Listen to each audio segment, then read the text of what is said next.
mun kawo muku zango na farko kun karba, mun kawo muku zango na biyu kun yaba, mun kawo muku zango na uku kun yi jinjina. Albishirinku jama'a, wannan gawurtaccen shirin mai suna Gidan Sarauta Season 4 yana nan dawowa ran 12 ga watan April idan Allah ya kai mu, wato ran Asabar. Za mu fara kawo muku shi akan YouTube channel ɗinmu mai suna Mai Shadda Global Resources Limited YouTube channel misalin karfe 8:30 na dare, sannan kuma a Arewa 24 misalin karfe 9 na dare.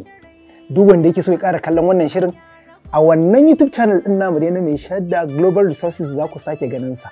Bayan shi babu wani channel mai nuna wannan shirin namu. Ku zauna domin mun shirya wannan karan mu sake kawo muku wannan gawurtaccen shirin namu mai cike da sarƙaƙiya, mai cike da abubuwan al'ajabi kamar yadda kuka saba kallo. A sha kallo lafiya, Allah ya nuna mana lokaci.